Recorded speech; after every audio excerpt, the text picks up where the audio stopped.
Vamos a Judas, voy a hacer lectura desde el versículo 1 hasta el versículo 7.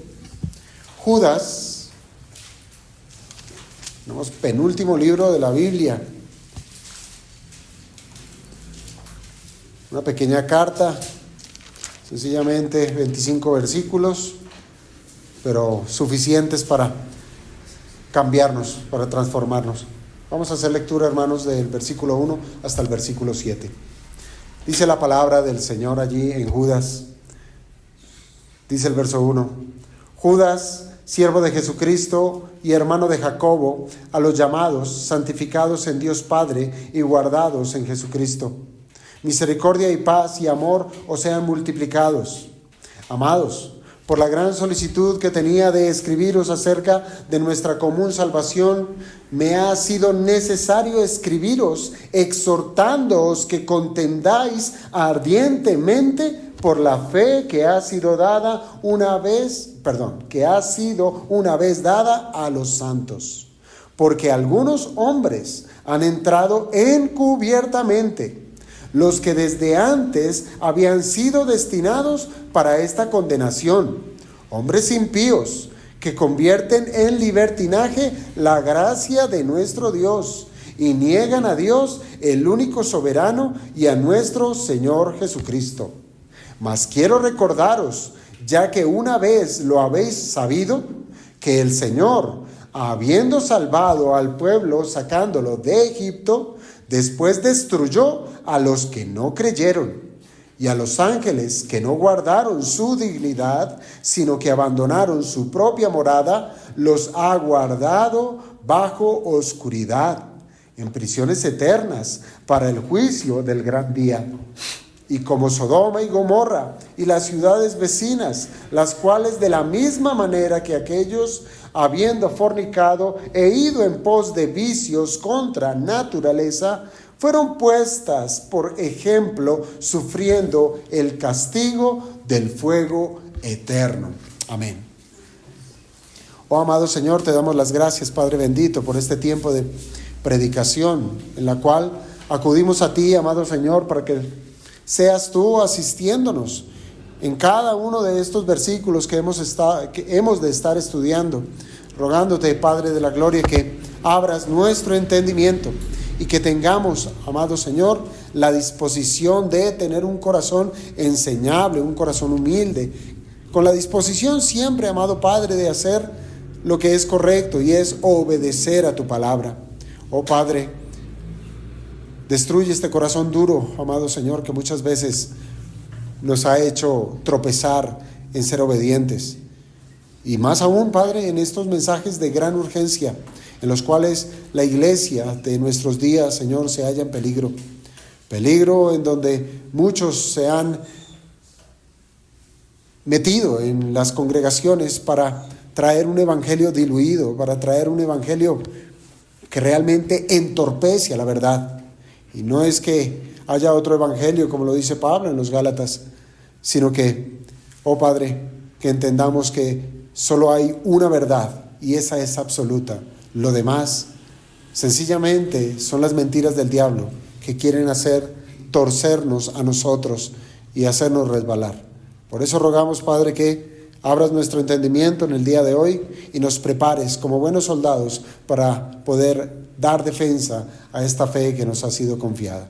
Te lo pedimos, Padre bendito, orando en el nombre de tu Hijo Jesús. Amén. Vamos a tomar asiento, hermanos.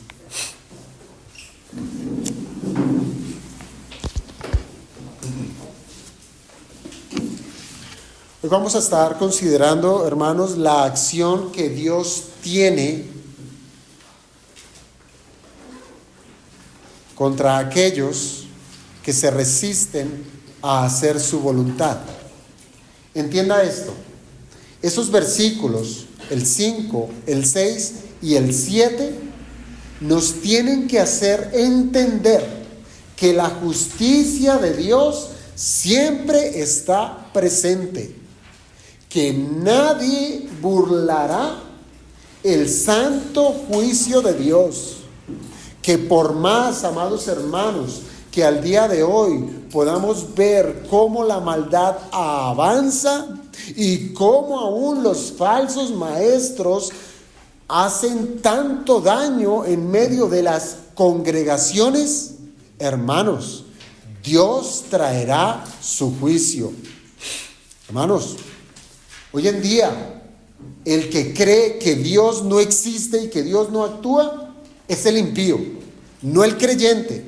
Nosotros como creyentes debemos tener la constancia de que Dios es soberano, de que Dios está presente y que Dios alzará su mano y se hará valer de su justicia. Como les digo, estos 3 versos que vamos a tratar en esta mañana, el 5, el 6 y el 7, van a ser una expresión de 3 ejemplos que nos trae Judas, ejemplos de apostasía. Y no solamente ejemplos de apostasía, sino ejemplos de cómo Dios interviene en contra de la apostasía. Es decir, de la recompensa que ellos tendrán por haber apostatado de la fe. Esto es, que Dios traerá el justo juicio. Y quizás alguno en esta mañana pueda llegar a decir, bueno, se trata de hombres apóstatas, de hombres impíos, de hombres perversos que han torcido la verdad, que la han negado y que han vuelto al mundo. Por tanto, yo puedo decir que esto no me compete, esto no es para mí. Judas quiere advertirnos, hermanos, que hay muchos que sí van a pervertir la doctrina. Y que eso se da en ese lugar de privilegio como son los maestros, los que enseñan. Entonces muchos pudiéramos llegar a decir hoy, bueno, pero yo no soy maestro, ¿sí? Entonces, lo que aquí tenemos por delante, creo que no tiene una aplicación para nosotros. Pero no es así, amado hermano. Porque si usted ha entendido muy bien la Escritura y el Evangelio, usted ha de entender que cada uno de los cristianos sobre la faz de la tierra tiene una responsabilidad muy grande delante del Señor. El Señor dijo, id y haced discípulos. ¿A quién? ¿A los pastores? ¿A los maestros? ¿A quiénes? ¿A quiénes les dijo eso? ¿A los apóstoles únicamente? No, a la iglesia, a todos los creyentes. Así es que cada uno de los que estamos aquí presentes, que hemos creído en Cristo, tenemos, óigase bien, la obligación de hacer discípulos. ¿Esto qué implica? Esto implica que hemos sido llamados a enseñar la verdad del Evangelio. Entonces, en ese contexto, sí, bien que nos aplica lo que Judas nos tiene que decir. Hermanos, esta carta originalmente estuvo dirigida a creyentes. ¿Para qué? Para que ellos defendieran la fe, para que sus murallas doctrinales les fueran lo suficientemente altas como para que ellos pudieran estar muy bien guardados y no permitir que ningún saboteador entrara a minar la doctrina. Pero tengamos cuidado, hermanos, que no nos pase como lo que le ocurrió a la nación de Israel, a quienes se les encomendaron los oráculos de Dios para que fueran de bendición a las naciones. Eso es algo que no entendió Israel. Dios los eligió, los hizo un pueblo, les dio su palabra, se reveló a ellos con un propósito, que fueran luz para las naciones. Pero ellos se quedaron enceguecidos por el celo pecaminoso. Ellos no quisieron compartir de estas bendiciones con tal de que para ellos no querían ni siquiera tocar a un gentil. No querían relacionarse con ellos, ni mucho menos, como también lo cita la Escritura, de tratar con los samaritanos. Hermanos, si nuestro conocimiento doctrinal, entienda esto, si nuestro conocimiento doctrinal es poco, es pobre, nosotros vamos a ser presa fácil es de los argumentos humanos. Y usted se va a dar cuenta cuando usted habla con una persona o con otra. ¿Qué es lo que hay en su corazón? Pues bien dice la Escritura que lo que habla la boca es lo que hay en el corazón.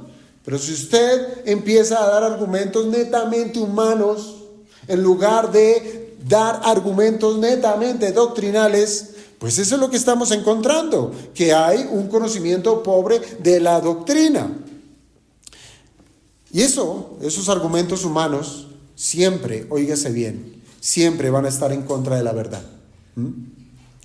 Y en lugar de guiar a un alma a la luz del Salvador, quizás nosotros estemos yendo o llevando más bien a las almas por un camino, recuerde bien, un camino que es ancho, por un camino que es de perdición.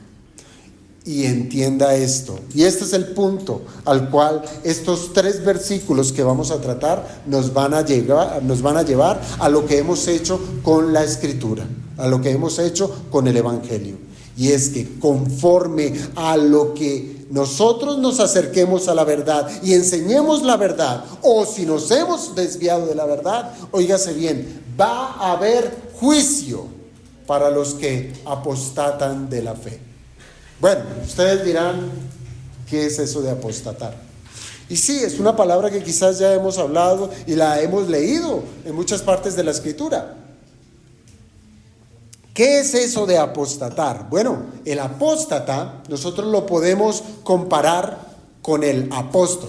Haga usted esa comparación en su mente. Un apóstata con un apóstol. Y usted dirá, pero si realmente, si vamos a hacer una comparación, más bien es para decir son polos completamente opuestos. Sí, es verdad.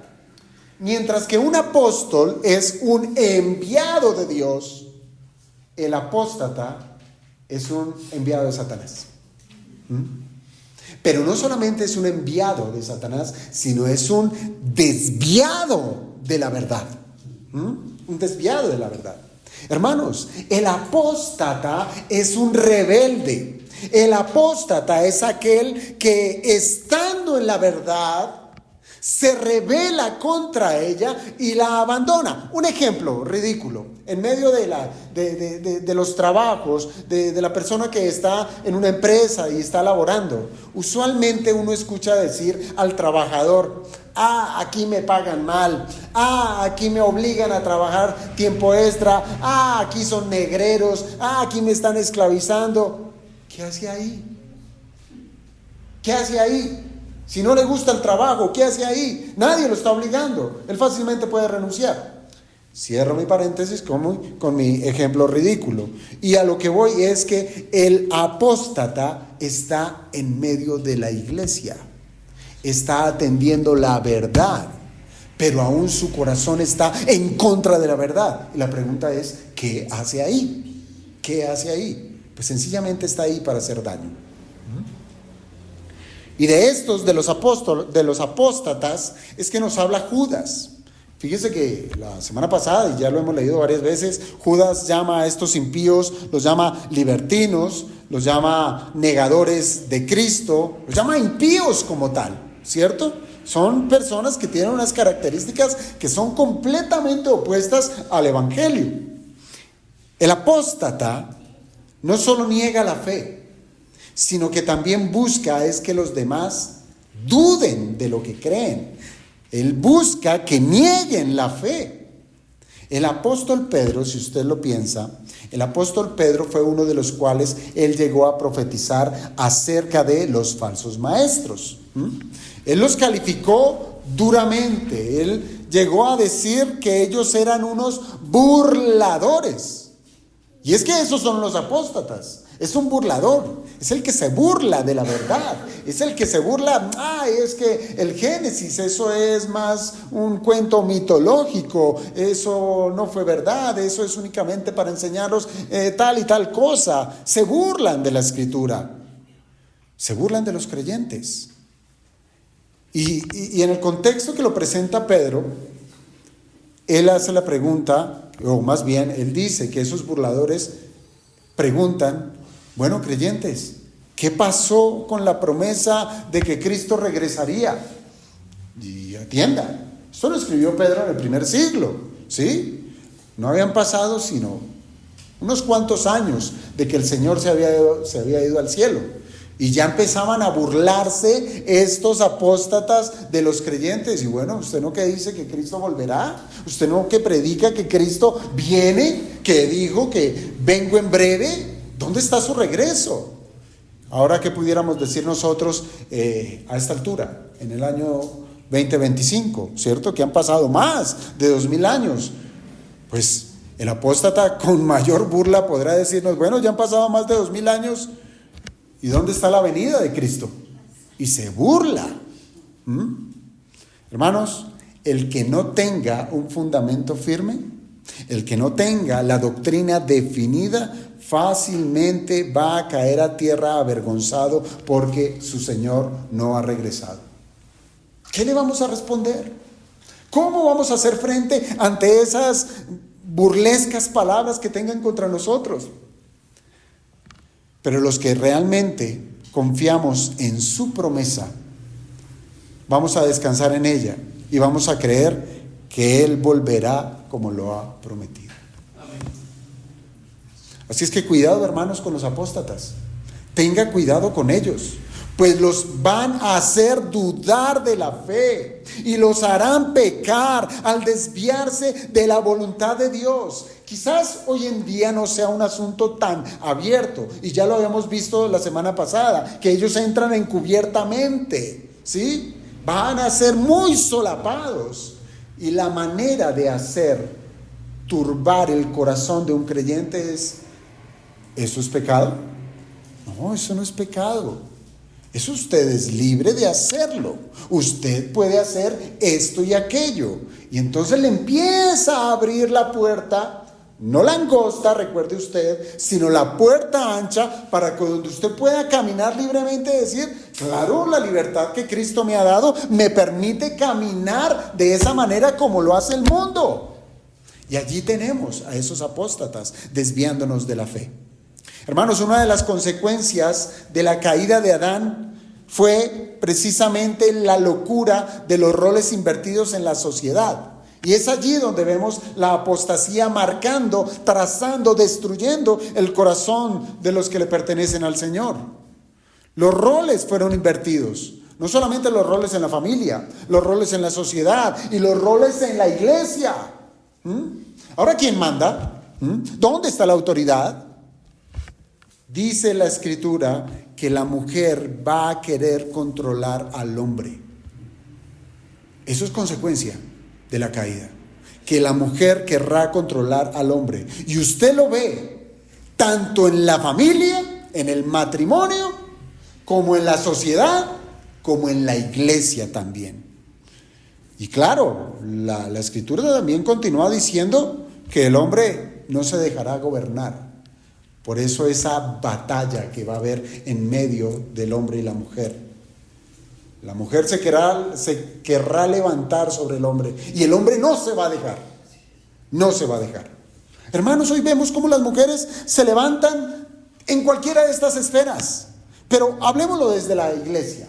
Hablemoslo desde la congregación. Hoy en día las mujeres se levantan en las iglesias locales para asumir lugares de liderazgo que el Señor no ha mandado.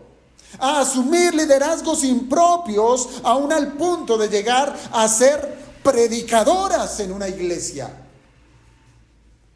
Y todo su bullicio es solo vergüenza para su marido, para el que se le ha dado el liderazgo que debe asumir en la casa, en la sociedad, en la iglesia. Hermanos, eso es rebeldía. Eso es rebeldía. Eso es apostatar de la fe. Eso es rebeldía a lo que Dios ha estipulado en su palabra. ¿Y esto qué conlleva? Hermanos, esto lleva a lo que Judas nos va a hablar, a un juicio. A un juicio donde Dios no tendrá por inocente al culpable. Quizás, hermanos, nuestra culpa no sea como la del impío, ¿sí? Pero sí, hermanos, será por nuestra negligencia de crecer en la fe. Claro, uno ve al impío que peca de una manera muy abierta, pero nosotros como cristianos no pecamos de una manera deliberada, así tan acérrima. Pero aún así pecamos. Y somos negligentes aún con la doctrina. Somos negligentes en conocer al Señor Jesucristo. Somos negligentes con los medios de gracia. Somos negligentes con los mandamientos que el Señor nos ha dado. Quizás, hermanos, nosotros confiamos en que somos salvos y que nunca perderemos la salvación. Y allí descansamos y cómodamente nos quedamos allí y no hacemos más por nuestra vida. Y aunque es verdad que nunca vamos a perder la salvación, pero hermanos, podemos caer en el descuido de esa salvación. La semana pasada estuvimos hablando acerca del esfuerzo, ¿sí? Esforzados por entrar por la puerta estrecha, ¿sí? Debemos esforzarnos en cuidar nuestra salvación, que nuestras vestiduras de santidad no sean manchadas. Quizás, claro, como cristianos, y eso es seguro, no vamos a acarrear juicio eterno. No. Pero sí, hermanos, sí, van a haber juicios que tienen que ver con la disciplina que Dios trae para los que son sus hijos. Entonces sí, va a haber un juicio de parte de Dios. Seremos amonestados duramente por el Padre. Él nos va a amonestar si somos sus hijos. Así es que, hermanos, atendamos a las palabras de lo que nos presenta aquí Judas. Nos presenta Judas. Y es que apostatar de la fe trae juicio. Ahora, es más, el escritor a los Hebreos dijo: es necesario que con más diligencia atendamos a las cosas que hemos oído, no sea que nos deslicemos. ¿A quién le estaba escribiendo este escritor? A cristianos.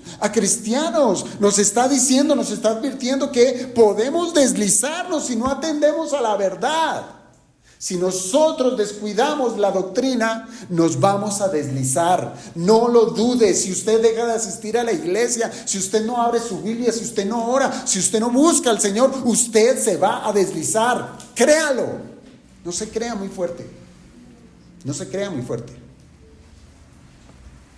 Judas, en esta pequeña carta, trae un recordatorio de juicios que trae Dios, y para ello trae a la mente de los creyentes que recuerden lo que sucedió en tiempos antiguos. Por eso es que así comienza el versículo 5. Mas quiero recordaros, ya que una vez lo habéis sabido.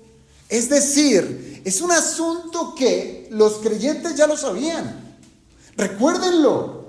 Traigan a su mente. Recuerden lo que sucedió en tiempos antiguos. Hermanos, no es de extrañar que el Espíritu de Dios haya llevado a Judas a usar todas estas ilustraciones, estas tres historias para demostrar que Dios no cambia. Eso es lo que está queriendo decir. Judas está hablando desde ejemplos que estaban allá del Antiguo Testamento. Y nos está queriendo decir que al día de hoy Dios no cambia, tal como hizo con Israel, tal como hizo con los ángeles, tal como hizo con Sodoma y Gomorra. Dios lo hará de nuevo. Él traerá juicio. ¿Por qué? Porque Él es inmutable. Él no cambia.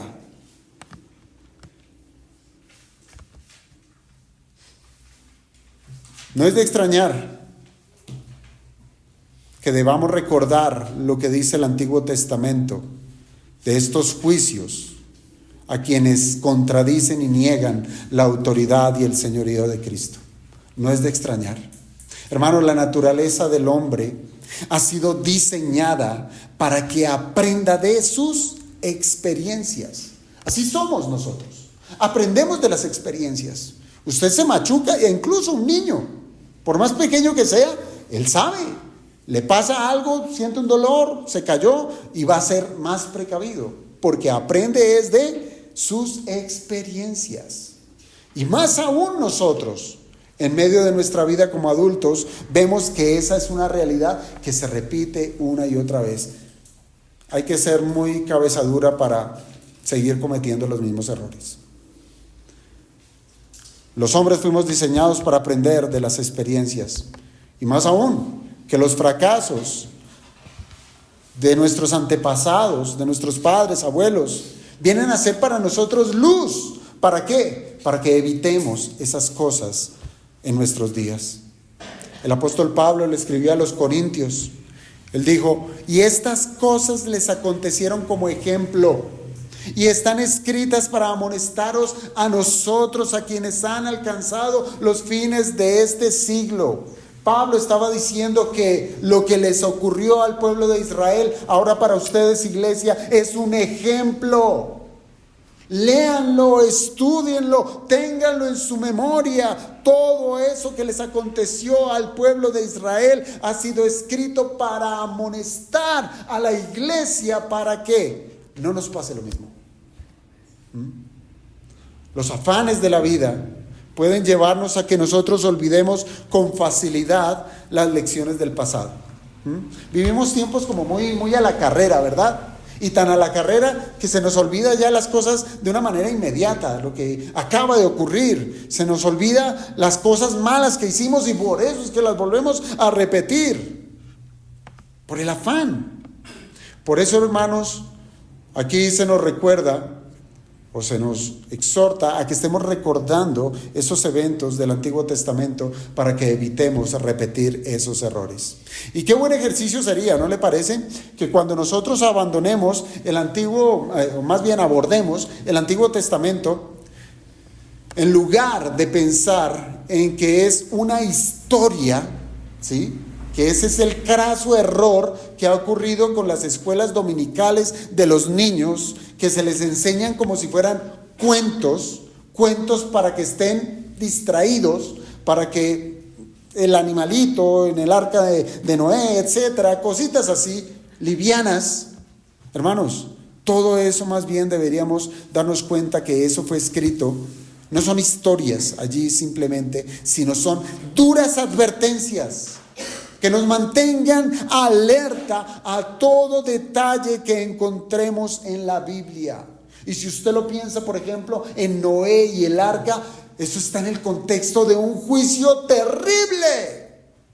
Y el niño debería aprender acerca del pecado que vino sobre este mundo por causa de ese dolor que causó el ser humano al corazón de Dios. Pero no. Es el animalito, es el barco, y cómo navegaba de aquí para allá, y todo es felicidad. No, era juicio, hermanos, juicio lo que tenemos allí. Y así, hermanos, estaremos advertidos de lo que Dios demanda para nuestras vidas. De igual manera, lo hace el escritor a los Hebreos en ese capítulo excelso, en el capítulo 11. ¿Sí? Allí en el capítulo 11 se nos presenta una gran nube de testigos, recuerde usted, donde la fidelidad de todas esas personas que están allí descritas nos estimula. ¿Para qué? Para que continuemos firmes en la carrera de la fe, pues no somos ni los primeros ni seremos los últimos. Eso no es solamente para decir: ay, mire cómo fue Moisés, ay, mire cómo fue David, ay, mire cómo fue Abraham, etcétera. No, es para que nos sepamos identificar que ellos sí, quizás llegaron a ser pioneros en muchas cosas, pero nosotros vamos allí, detrás, siguiendo esas pisadas. Así como hay muy buenos ejemplos a seguir, también los hay aquellos que son dignos de no repetirlos, como es el caso de los versículos 5 al 7 de Judas. Introduzcámonos a esos 3 recordatorios que nos da Judas. El primer recordatorio es un juicio. Los 3 son juicios de Dios. Y el primer recordatorio del juicio de Dios es el que nos presenta en el versículo 5, donde él nos advierte, Judas nos advierte en primer lugar que no debemos seguir el ejemplo del pueblo de Israel. Bien dice aquí Judas: mas quiero recordaros, ya que una vez lo habéis sabido. Y esa es una confirmación quizás de lo que ya había dicho en el versículo 3, cuando él dijo, la fe que ha sido una vez dada a los santos. Son palabras sinónimas, es decir, una iglesia que ha sido fielmente enseñada en la Escritura va a tener presente muchas cosas de lo que se les ha enseñado en el momento de afrontar la dificultad. Y eso es, piense, un mecánico. Un mecánico cuando empieza su labor, empieza a hacerse de herramienta, ¿sí? Y cuando llega a un punto en donde dice, me salió un trabajo en el cual quedé varado porque necesito una herramienta, no pude hacer más, pues ¿qué va a hacer ese mecánico? Va a seguir alimentando su caja de herramientas con nuevo material para poder hacer frente a las diferentes situaciones que se le presenten. Así debe ser el cristiano, ¿sí? Todos los días nos vemos confrontados a situaciones, y esas situaciones las vamos a hacer frentes ¿con qué? ¿Con la ideología de este mundo? No, con la Escritura. Y en el momento en que no sepamos, ¿qué vamos a hacer? Tenemos que buscar en la palabra, tenemos que ir a la iglesia, tenemos que preguntar al pastor, al maestro, etcétera, ¿sí? ¿Para qué? Para tener herramientas para hacer frente a la situación. Debemos ser diligentes, hermanos, en conocer la Escritura. Cuando seamos diligentes y conozcamos la Escritura, esto nos va a hacer fuertes en saber defender la fe. Yo pregunto, ¿qué diríamos en estos días? ¿Conocemos las verdades consignadas en este bendito libro? ¿Realmente podemos decir, soy diestro en manejar la Escritura? ¿Sé manejar cada una de las situaciones en este mundo? Créalo que no, hermano, créalo que no. Todos los días vamos a tener situaciones diferentes. Vamos a tener situaciones con los hijos, vamos a tener situaciones con la esposa, vamos a tener situaciones en el trabajo, vamos a tener una cantidad de cuestiones en las cuales quizás en el momento no sabemos cómo actuar. Pero en últimas, si usted se da cuenta, cuando esa persona llega al pastor y le dice, pastor, necesito su consejería, tengo problemas con mi esposa, la grité, no sé qué, hice más, ella se ofendió mucho, lo que sea, y el pastor le dice, hermano, ¿usted ya oró? ¿Usted ya fue a la Escritura? Y yo, sí, pastor, yo ya he hecho todo eso, pero yo quiero que me diga qué hago para resolver mi problema. Y bueno, el pastor pacientemente abre la Escritura y le dice la blanda respuesta, aplaca la ira. Ay, sí, eso lo sabía. ¡Lo sabía! ¡Tenía la herramienta! ¿Por qué no la usó? Hermanos, porque pesa más las cosas de este mundo que este gran tesoro que tenemos en la Escritura. Entonces, necesitamos conocer la Escritura y necesitamos usarla. Hermanos, para recordar algo, como lo pide aquí Judas, implica que previamente lo hayamos aprendido. Esto sí es importante. Nadie va a recordar algo que no le ha sido enseñado. Nadie va a recordar algo en lo que no ha aprendido. ¿Cómo uno le va a pedir a Jerónimo, integral de no sé qué hice más? No, pero es que yo no sé eso porque no me han enseñado, ¿sí? Yo le puedo preguntar las vocales, ¿sí o no, Jerónimo? ¿Se sabe las vocales? Sí. Bueno, sí se las sabe. ¿Por qué? Porque las ha aprendido. Inmediatamente a la pregunta viene la recordación, viene el recuerdo. Eso es. Hermanos, el aprendizaje bíblico no queda solo en adquirir información. No solamente es lea, y ya leí. ¿Y qué leyó? No sé, pero ya leí. Mire, si se tratara de almacenar información, qué mejor es que usted se compre un buen mueble, una buena biblioteca y compre buenos libros y los empiece allá a meter. Tiene información, eso era lo que quería, acumular información, métalos en una biblioteca. Miren, lo que Judas está teniendo aquí en mente con estas palabras de recordar es que lo aprendido pueda ser usado en esos momentos difíciles. Hermano, de nada nos va a servir si nos llenamos de información y no sabemos qué hacer con ella. De nada, no nos va a servir de nada. Espero que al igual que a los destinatarios de esta carta, cada uno de los que estamos aquí presentes, no sea desconocido estos ejemplos. Y ahora sí, primer recordatorio, tiene que ver con los israelitas incrédulos. Israelitas incrédulos. El versículo 5 continúa diciendo, que el Señor, habiendo salvado al pueblo sacándolo de Egipto. Yo le pregunto, ¿qué se le viene a usted a la memoria con estas palabras? ¿Qué le recuerda? ¿Sí le recuerda algo? La vida pasada. No, ¿la qué? Mi vida pasada. No, de la Escritura. ¿Cuándo qué? Cuando los destruyó en el cerro de la tierra prometida. Cuando lo sacó de Egipto, porque ahí está diciendo, salvando al pueblo. No está hablando ahorita de juicio. Dice, habiendo salvado al pueblo sacándolo de Egipto. Uno se acuerda, el Éxodo. Lo sacó con brazo poderoso ¿cuántas plagas fueron? 3, ¿verdad? 10, ¿no eran 7 como nos enseñaban alguna vez? Eran 10. Fueron 10 plagas. Entonces sí hay recordación. Hermanos, y esa corta frase es la evidencia de la soberana y misericordiosa voluntad de Dios, que manifiesta su poder sobre una nación, la nación de Israel, al liberarla de la esclavitud de Egipto. Y eso lo sabemos, lo conocemos. Hemos leído mucho ese pasaje, hemos visto incluso películas y una cantidad de situaciones, y eso lo tenemos muy presente. Sí, sabemos de lo que está hablando Judas acá, y traemos recordación de ese pueblo que fue salvado de la esclavitud de Egipto. Quizás es una historia que comienza con gran gozo y júbilo, ¿verdad? Porque eso es verdad. Imagínense salir de 400 y pico de años de esclavitud a ser libres, pues eso da júbilo. Pero esa historia no termina allí. Esa historia que comienza con gozo y júbilo termina con tristeza y con muerte. No para todos, pero sí para una gran mayoría. ¿Qué salvación tan grande recibieron esos israelitas, si usted se da cuenta, si usted lo recuerda? 400, es que piense solo 430 años.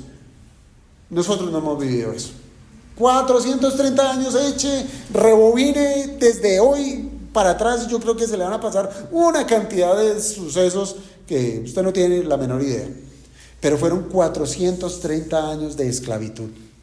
Generación tras generación, siendo esclavos, levantándose a hacer exactamente lo mismo. Recibir humillación, ser obligados a construir grandes ciudades, siendo maltratados, y ahora 430 años después, el Dios poderoso se levanta en su poder y los saca de Egipto. ¡Qué gozo! Maravilloso.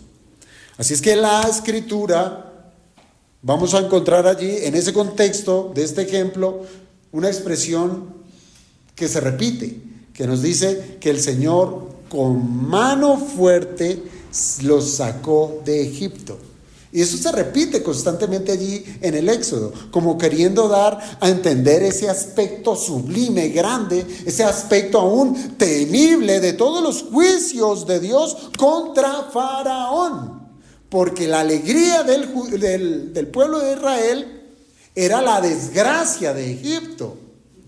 Ahora, el libro de Deuteronomio aún es más detallado cuando dice: y Jehová nos sacó de Egipto con mano fuerte, con brazo extendido, con grande espanto y con señales y con milagros.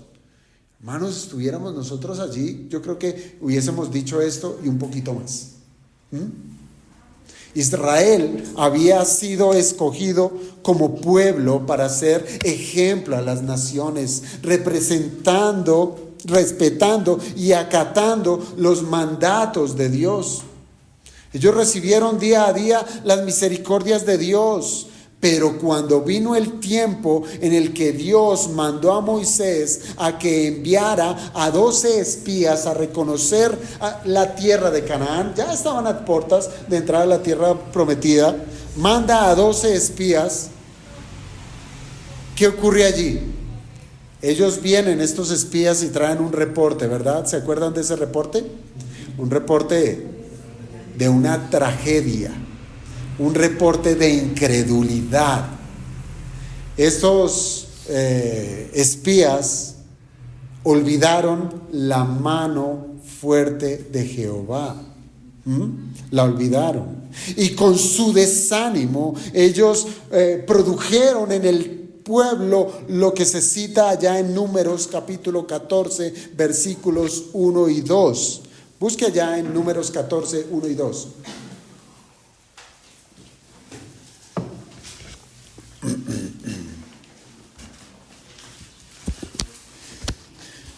Números 14, versículo 1 y 2. Allí dice: entonces toda la congregación gritó y dio voces, y el pueblo lloró aquella noche, y se quejaron contra Moisés y contra Aarón, todos los hijos de Israel, y les dijo toda la multitud: ojalá muramos en la tierra, ojalá muriéramos en la tierra de Egipto o en este desierto, ojalá muriéramos. Escuchan el reporte y lo primero que se les ocurre es: no hay nada que hacer, ojalá hubiésemos muerto allá o muramos acá, allá no hay nada que hacer. Lo que Dios les dijo: les daré una tierra. No queremos, nos da miedo. Eso fue lo que sucedió, hermanos. En palabras de Judas quedó expresado así: después destruyó a los que no creyeron. Así es como usted lo lee allí desde Judas en el versículo 5, ¿sí? A los que sacó, después los destruyó. ¿A quiénes? A los que no creyeron. ¿Quiénes no creyeron? Esos que dijeron: ojalá muramos. La respuesta, hermanos, del Dios Santo no se dio a esperar. Cuando hay incredulidad, Dios no se da a la espera. Es como si hubiese sido la oración del justo. ¿Qué dice la Escritura? La oración del justo puede mucho. Eso significa que es escuchada por Dios. Y aquí pareciera que se tratara de la oración del justo. Obviamente no, porque estamos hablando de una exclamación de estos incrédulos. Pero digo que se parece a la oración de un justo porque fue respondida. Ojalá muriéramos en el desierto. Esa petición les fue respondida. Y si usted va unos versículos más adelante, allí de Números 14, en los versos 28, verso 28, allí dice: vivo yo, dice Jehová, que según habéis hablado a mis oídos, así haré yo con vosotros. Hermanos, a una primera leída del versículo 5 de Judas, nosotros pudiéramos emitir algún juicio semejante como: se lo merecen, ¿cierto? Se lo merecen. ¿Por qué? Por incrédulos. ¿Quién los manda? Recibieron la bendición de ser librados, llegan a la tierra prometida y ahora lo que hacen es renegar. Pues se merecían ser destruidos. Y aún pudiéramos llegar a preguntarnos con tono de reproche: ¿cómo es posible que actuaran de tal manera olvidando las bendiciones recibidas? Nosotros llegamos a razonar de esa manera. Y si esto llegó a pasar por nuestra cabeza, hermanos, puede ser que estemos sufriendo del mismo dolor. Estemos sufriendo del mismo dolor. Pues al igual que la oración del fariseo, ¿se acuerdan? La oración del fariseo y del publicano. ¿Qué decía el fariseo? Ay, Señor, gracias que yo no soy igual que este publicano. ¿Sí? Y pudiéramos nosotros estar diciendo: Señor, gracias que no somos iguales a ese pueblo de Israel. Incrédulo, ¿cómo es posible que lo sacaron con brazo poderoso y ahora se quejan? Igualitos que el fariseo. Estaríamos pretendiendo que estamos en un estado de sublime santidad en el cual no hay mancha alguna que sea ocasión de culpa. En algún momento de nuestra vida, piénselo, el Señor tuvo misericordia de nosotros, ¿verdad? En algún momento, y nos salvó. Y comenzamos a andar por el camino de Dios. Y comenzamos a andar con entusiasmo, comenzamos a caminar con gozo, aprendiendo acerca de Él. Y como lo dice la Escritura, experimentando el primer amor, tal como Israel cuando cruzó el Mar Rojo. ¿No le parece? Muy parecidos. Ellos pasaron el Mar Rojo y ¿qué hicieron? Comenzaron a cantar, comenzaron a danzar por la libertad que Dios les había otorgado. Y así somos nosotros cuando nacimos de nuevo. Pero solo bastó desviarse del propósito de Dios, desviarse de sus preceptos, y su necio corazón les llevó a practicar el pecado. No es diferente en nosotros, hermanos, no es diferente. Solo basta que nos detengamos por un momento y encontraremos cómo hemos abandonado el primer amor. Hemos abandonado el camino de Dios, hemos rechazado su autoridad. Hermanos, esto nos convierte en antinomianos, y esto lo vimos la semana pasada. Cada área de nuestra vida está siendo llevada por la anarquía. Las iglesias están llenas de miembros con vidas libertinas. Los hogares no escapan de la anarquía. Esposas que no están en sujeción a sus esposos, y de ahí para allá la sociedad. Un escritor, Arthur Pink, él decía lo siguiente, abro comillas: en cuanto a obedecerlos, vaya, la mayoría de las mujeres exigen que esa odiosa palabra sea eliminada de la ceremonia matrimonial, refiriéndose a su esposo. ¿Obedecer a un hombre? ¿Someterme? No. ¿Qué le pasa? Retrógrada. ¿Sí? Eso es hoy el matrimonio para el mundo. ¿Qué va a querer casar? Yo no quiero tener obligaciones con nadie. Eso es lo que está ocurriendo. ¿Qué podremos decir, hermanos, de la obediencia de los hijos? Ahora los padres son los que se someten a la voluntad de ellos. Así es. Si la familia es la base de la sociedad, entonces, ¿en qué condiciones se va a encontrar el mundo? Hoy la familia está siendo minada y destruida, y así es la sociedad. Así usted la ve. Si el falso maestro no saldrá victorioso de su impío caminar, no pensemos, hermanos, que nosotros saldremos bien librados por ser hijos de Dios. Su disciplina no va a tardar en venir. Un pueblo elegido por Dios, como fue Israel, sacado con poder de allá de Egipto, en donde el Señor les dio de comer del maná, que para nosotros lo sabemos por la Biblia. Y ellos vieron el milagro día tras día, y aún así no creyeron.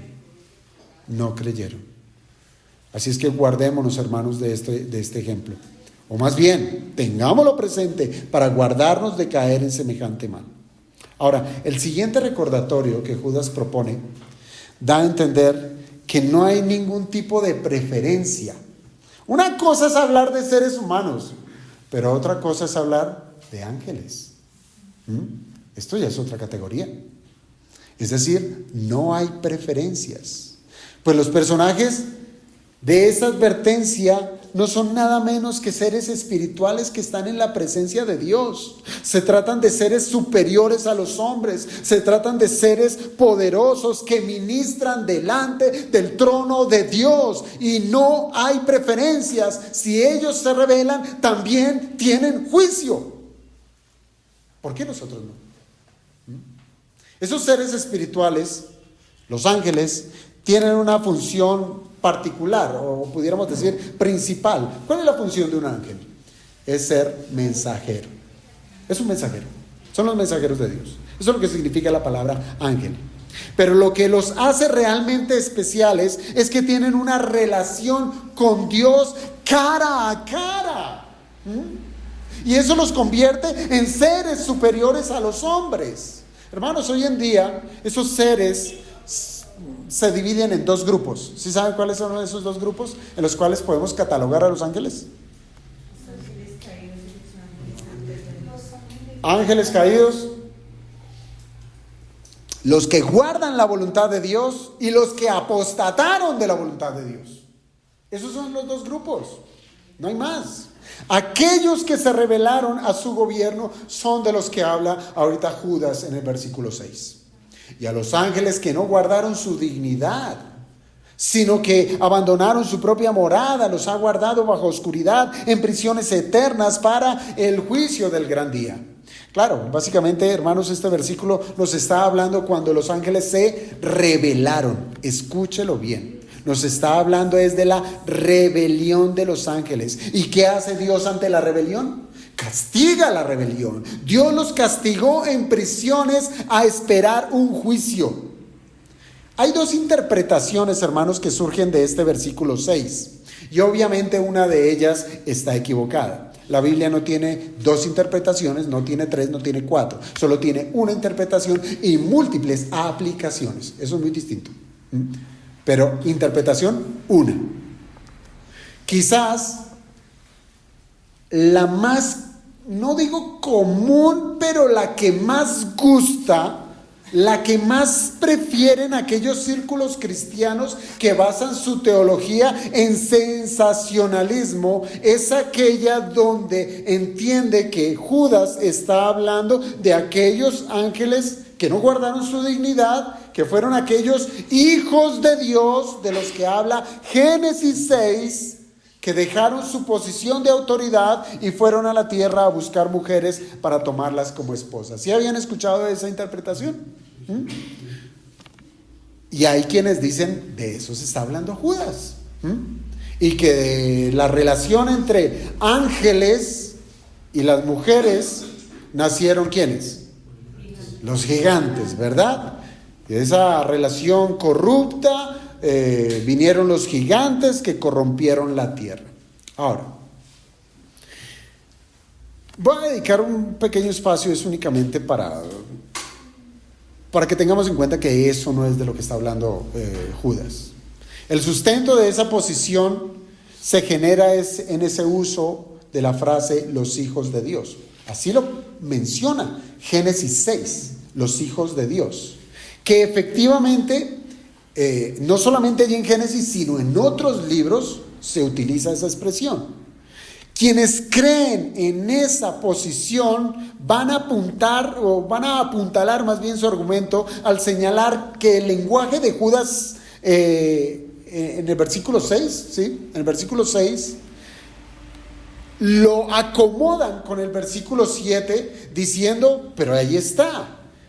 Judas está hablando de la desgracia de los ángeles en lo que cayeron, ¿sí? Queriendo decir que es el mismo lenguaje que usan en el versículo 7, queriendo comunicar que se trata del mismo pecado del que cometieron en Sodoma y Gomorra. Fue el mismo que cometieron los ángeles. De allí ellos se asientan en esa interpretación. Y puede que hasta sea interesante esa posición, pero hermanos, la armonía que presenta la Escritura da evidencias que está equivocada esa postura. Por ejemplo, cuando la Biblia hace uso del título hijos de Dios, ¿a quién se refiere? En el Antiguo Testamento. A los ángeles, pero a los ángeles no caídos. Y haga el ejercicio, léalo. Usted encuentre allí que se habla es de los ángeles no caídos. Y además del Génesis 6, en Job encontramos ese título de hijos de Dios. Por ejemplo, Job 1:6. Busque allí Job 1:6.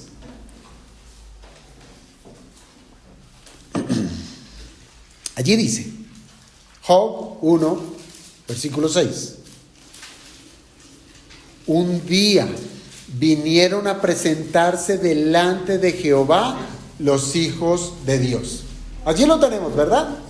Así es como nos dice. Un día vinieron a presentarse delante de Jehová los hijos de Dios. Y dice, entre los cuales vino también Satanás. Entonces vinieron los hijos de Dios y entre ellos, entre los hijos de Dios, ¿quién más venía? Satanás. Capítulo 2, versículo 1 de Job. Job 2, versículo 1. Aconteció que otro día vinieron los hijos de Dios para presentarse delante de Jehová. Y, miren, ahí está una coma, y Satanás vino también entre ellos presentándose delante de Jehová. Hermanos, la Biblia hace una distinción muy clara entre los hijos de Dios y Satanás. Cuando se refiere a los hijos de Dios, se trata de los ángeles santos de Dios, no de los ángeles caídos. No de los ángeles caídos. Por otra parte, hermanos, los ángeles son seres espirituales. No tienen cuerpo. Y si alguna vez tuvieron aspecto humano, como fue el caso de la visita de estos ángeles que hicieron a Lot, esto se debió a la voluntad de Dios, quien los envió. Fue voluntad de Dios con sus enviados, no con los ángeles caídos. Además, cuando Judas comienza el versículo 7 diciendo, como Sodoma y Gomorra, que también puede llegar a traducirse, o usted lo encuentra en otras traducciones más bien, de la misma manera que Sodoma y Gomorra, no se está refiriendo, hermanos, a los ángeles exclusivamente, sino a lo que está diciendo hacia atrás Judas. Es decir, también está incluyendo el caso de los israelitas. Es decir, de la misma manera que ocurrió con los israelitas incrédulos y de la misma manera que ocurrió con la rebelión de los ángeles, así mismo ocurre con Sodoma y Gomorra. Hermanos, entonces, la explicación que no nos aleja del concepto que Judas está presentando y que él quiere plasmar es que los ángeles que no guardaron su dignidad, es más que claro en otras versiones que traducen que no mantuvieron su puesto de autoridad. No mantuvieron su puesto de autoridad. Es decir, que se negaron a obedecer la voluntad de Dios. ¿Por qué? Porque deseaban ser como Él. Deseaban ser como Dios. Ahora sí, hermanos, ahora sí, tiene sentido. Ahora sí, nosotros pensamos en el lugar de privilegio y de autoridad que tenían esos seres espirituales. Solamente el hecho de quererse revelar ya es de por sí un asunto en donde merecen todo el juicio de Dios. Y a esto aquí apunta, uno lo puede aplicar, es en el sentido de los que tienen autoridad aquí en la tierra. Piense en la autoridad eclesial. Piense en el lugar de privilegio que recae sobre los pastores y los líderes de una iglesia. Ese es el sentido de lo que nos está hablando. Los cuales han, desde su posición de privilegio y que han corrompido la doctrina y que han enseñado un camino de desobediencia, abusando de la gracia de Dios, estos no van a escapar del juicio, al igual que los ángeles, aun siendo estos más poderosos que los hombres. ¿Qué nos ha de esperar a nosotros, pobres mortales? Hermanos, ese es el sentido de Judas. Él nos está hablando en toda su carta de falsos maestros, falsos maestros, falsos maestros. ¿Por qué llegar a pensar en una historieta que no tiene nada que ver? Piense, por ejemplo, en Saúl, el rey Saúl. El rey Saúl abusó de su autoridad. Él menospreció el mandato de Dios. Saúl fue ungido, llamado por Dios, pero él ofreció sacrificios que no le correspondían a él hacerlos. Él consultó también a los muertos por medio de una adivina, cosa que Dios también prohibió. Saúl abusó de su puesto de autoridad, hizo lo que no debía. ¿Y qué hizo Dios? Lo quitó. Lo quitó. Seguramente pensó que en su poder él podía pasar por alto los mandamientos de Dios. Pero al final él tuvo que rendir cuentas a Dios. Y ahora, ¿dónde se encuentra? En prisiones de oscuridad. En prisiones esperando su condena. Hermanos, un predicador dijo lo siguiente: entre más autoridad, más riesgos hay de corrupción. Usted lo nota, ¿cierto? ¿Necesito poner ejemplos en nuestra nación? No. Entre más autoridad, más riesgo de corrupción. Entre más autoridad, más debemos vigilar nuestras almas. ¿Por qué? Porque la tentación será más grande. Hermanos, fácilmente un pastor puede obrar de igual manera como lo hicieron estos ángeles. pueden abandonar el lugar de honor que Dios les había dado y querrán dejar de ser los siervos que trabajan en los intereses eternos con el propósito de entregarse a la rebelión de hacer su propio reino. Es evidente, hermanos, que los falsos maestros tienen como fin sacar provecho de las congregaciones. No hay otra. ¿Cuántas noticias nosotros hemos visto de pastores que roban a las ovejas? ¿De qué manera? ¿Cómo las roban? Tuercen lo que está escrito en la Biblia. También hemos escuchado de tantos que usan un púlpito para ganar adeptos que fácilmente se convierten en votos para ser elegidos en un cargo de gobierno. Y también hay aquellos que pueden llegar a predicar la sana doctrina, pero su pecho se hincha tanto, o más bien su pecho le queda tan pequeño para albergar tanta jactancia por lo que han llegado a ser. Eso ocurre. Pero Judas nos está recordando, hermanos, que a estos no les quedará más remedio que asumir el castigo del fuego eterno. Les alcanzará. Ahora, cuando el versículo 6 nos dice que los ángeles que pecaron están bajo oscuridad en prisiones eternas, hermanos, debemos recordar que lo que allí se nos está diciendo es que no hay un lugar diferente para esos demonios que estar cautivos o encerrados, por así decirlo. Judas simplemente nos está enseñando es que es tan miserable la condición de los ángeles caídos que desde el tiempo en que ellos apostataron y desde el tiempo en que ellos perdieron su dignidad, ellos no se pueden reponer de ello. Están cautivos. Para donde quiera que ellos vayan, ¿qué ocurre? Ellos arrastran consigo sus propias cadenas y permanecen envueltos en tinieblas. Entre tanto, hermanos, ese castigo extremo es diferido. ¿Hasta cuándo? Hasta que llegue el gran día del juicio final. Esa es la desdicha y desventura de los que han pervertido el evangelio, que cada vez se sumergen más en su corrupción. Menos luz, menos gracia. En prisiones, en cadenas se encuentran, esperando aquel día en que el Señor los traiga a juicio. Cuando alguien se aleja de la luz de Cristo, hermanos, ¿cuál será el resultado? Oscuridad. Una persona que se aleja de Cristo, que es la luz del mundo, solamente va a encontrar oscuridad espiritual. Serán presos de su miseria, tanto a los ángeles como a cualquier apóstata que se cumplirá las palabras que dijo nuestro Señor. Entonces dirá también a los de la izquierda: apartaos de mí, malditos, al fuego eterno preparado para el diablo y sus ángeles. Hermanos, este juicio vendrá. Este juicio será al fin de los tiempos, cuando nuestro Señor venga, ya no como el cordero, sino como el león, ya no como el siervo, sino como el juez que viene a juzgar a grandes y a chicos, como lo dice Apocalipsis.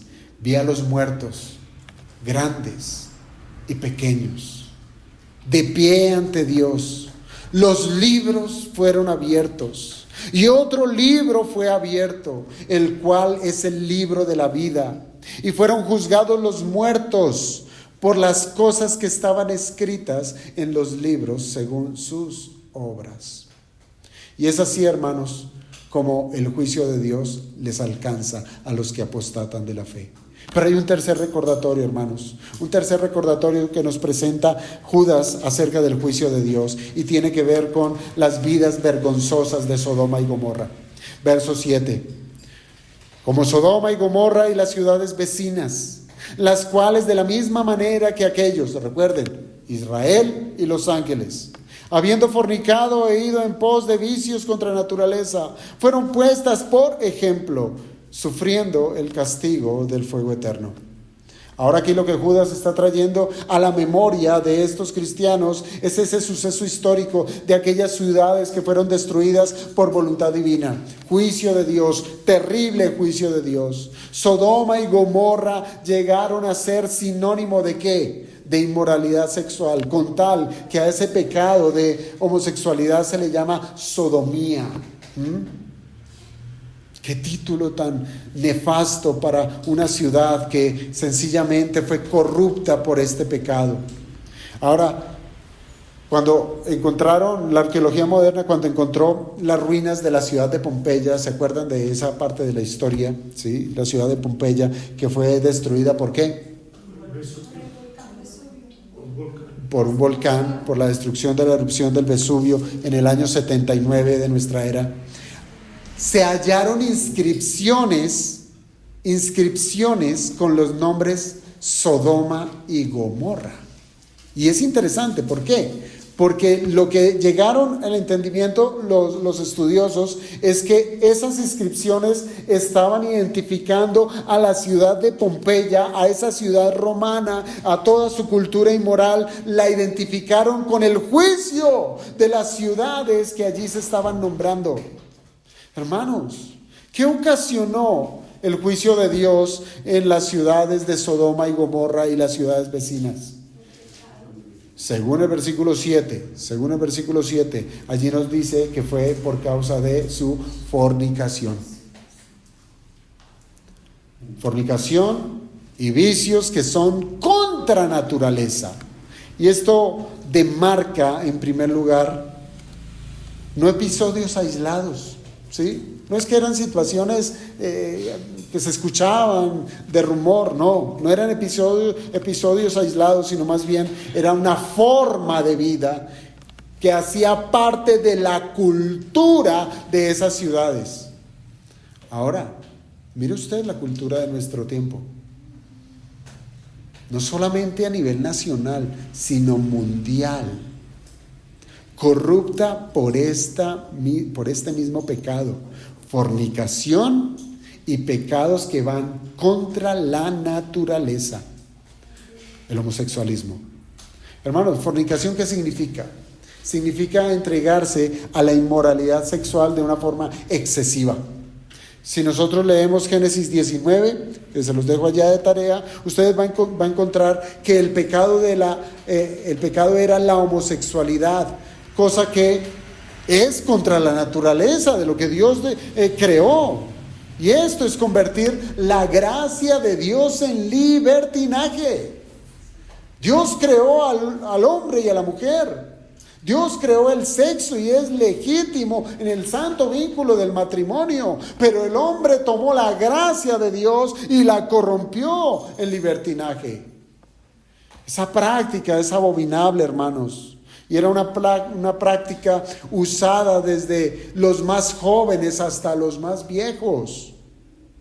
Y daban ejemplo ellos a esos pueblos circundantes. Y muy seguramente esas ciudades de las cuales se dice acá, ciudades vecinas, ellas siguieron las andanzas inmorales de Sodoma y Gomorra. Y bien dice allá en el libro de Deuteronomio, se mencionan 2 ciudades más, ¿sí? Como queriendo decir, sí, ese ejemplo inmoral pasó la frontera de estas ciudades y corrompieron a otros.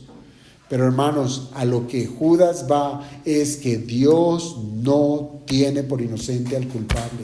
El juicio de Dios para esas ciudades fue un juicio ejemplar. Fue una exposición pública para las naciones que se atrevieran a rebelarse a los estatutos de Dios y hoy nos han sido dejadas como ejemplo. ¿Y qué diremos? ¿Qué diremos? ¿Está bien? ¿Seguiremos aplaudiendo lo que el gobierno quiere exponernos ante la homosexualidad? Nos ha sido dado como ejemplo estos juicios. Bien dijo el escritor a los Hebreos, horrenda cosa es caer en manos del Dios vivo. Hermano, la destrucción de Sodoma y Gomorra es la evidencia de cuánto Dios odia el pecado. Odia el pecado. Tanto a los ángeles rebeldes y a los fornicarios que han corrompido el uso natural del hombre y la mujer. Están en prisiones de oscuridad. Dios los ha abandonado a su propio pecado. El mismo Pablo, escribiendo a los romanos, les dijo: por lo cual también Dios los entregó a su inmundicia en las concupiscencias de sus corazones, de modo que deshonran entre sí sus propios cuerpos. Y como si eso fuera poco, él se extendió diciendo: por esto Dios los entregó a pasiones vergonzosas, pues aún sus mujeres cambiaron el uso natural por lo que es contra naturaleza. Y de igual modo también los hombres, dejando el uso natural de la mujer, se encendieron en sus lascivias unos con otros, cometiendo hechos vergonzosos hombres con hombres, y recibiendo en sí mismos la retribución debida a su extravío. No crean, hermanos, que es de balde tantas enfermedades de transmisión sexual, incluyendo el SIDA. Ya van años en donde se nos dicen que la población científica está muy cerca de conseguir la cura para el SIDA. Años, ya van años. Y no lo han conseguido. No lo han conseguido. No sé si lo consigan. Pero lo que sí sé es que Dios ha traído juicio sobre ese pecado. Son enfermedades horrendas, hermanos, horrendas, que destruyen literalmente el cuerpo. Pero no crean, hermanos, que esas enfermedades que están en el orden temporal van a reemplazar el juicio del lago de fuego. No lo va a reemplazar. Hermanos, hoy vivimos en un mundo donde la globalización de los medios de comunicación han expresado la inmundicia de la inmoralidad de una manera tan descomunal, que ha sido naturalizada. Ya a un padre de familia, a una mamá, no le tiembla el corazón, su alma, no le da temor de Dios de ver a su hija que un día llega delante de ellos y les dice: mamá, papá, soy hombre. Ah, bueno, hijo, lo que tú quieras ser. Eres libre. Nosotros te amamos como tú quieras ser. ¿Qué va a hacer Dios? ¿Va a quedar inmóvil ante tanto pecado, tanta inmoralidad? No, hermanos. El pecado en tiempos de Abraham, en tiempos de Pablo, en tiempos de la Reforma, hermanos, es el mismo pecado que hay en nuestros días. Pero con la diferencia de que hoy se ha publicitado tanto que ya es tolerado en la sociedad, y aún los gobiernos de este mundo lanzan leyes que protegen el pecado. Protegen el pecado al punto de que le dan privilegios, le dan derechos a los fornicarios, a los homosexuales, a los que arruinan el matrimonio. Pero aún en las iglesias también ocurre lo mismo. Iglesias que se dicen cristianas admiten homosexuales en sus membresías y aún más en sus púlpitos, no aprobando tener en cuenta a Dios. ¿Y qué hará Dios? ¿Se quedará inmóvil? No, hermanos. Pudiéramos concluir que estas advertencias que nos hace Judas en estos 3 ejemplos, hermanos, de verdad trascienden nuestro entendimiento de lo que es ser un apóstata. ¿Se da cuenta? Apóstata no es sencillamente decir: ay, no, yo no creo en la doctrina de la elección. Da la espalda y se va y busca otra iglesia. No es así de simple. Apóstata es ser un incrédulo. Apóstata es ser un rebelde. Apóstata es ir en contra de las leyes naturales que Dios puso en este mundo. Apóstata es ir en contra de sus leyes morales. Eso es ser un apóstata. Es un incrédulo rebelde, es un inmoral. Son ingredientes perfectos, hermanos. Son 3 ingredientes perfectos que van a dar a la luz que la anarquía. la anarquía. Son ingredientes que dan a la luz el antinomianismo. No hay ley. Y la iglesia del Señor está corriendo grande peligro cuando no se contiende por la fe ardientemente. Hermanos, debemos ser celosos de la doctrina. Debemos serlo. Y a la vez ser dignos representantes de Dios en la tierra, usando las mismas palabras de Pablo, si usted lo quiere así. Segunda a los Corintios 5:20. Tome la cita. Segunda a los Corintios 5:20. Así que somos embajadores en nombre de Cristo, como si Dios rogase por medio de nosotros. Os rogamos en nombre de Cristo, reconciliaos con Dios. Y recuerde, Dios no ruega, Dios manda. Pero nosotros, como somos de la par con los pecadores, hemos de rogar. Así es que, amados hermanos, que el Señor nos ayude en estos tiempos tan peligrosos, en estos tiempos en donde se abren tan ampliamente las puertas de las iglesias para corromperlas con las filosofías de este mundo. Biblia es lo que necesitamos. Biblia, Biblia y Biblia, no distracciones, Biblia. Un pueblo distraído, un pueblo ajeno de la verdad, está condenado a repetir lo que les ocurrió al mundo antiguo y será enjuiciado. Que el Señor nos guarde con su palabra. Vamos a orar.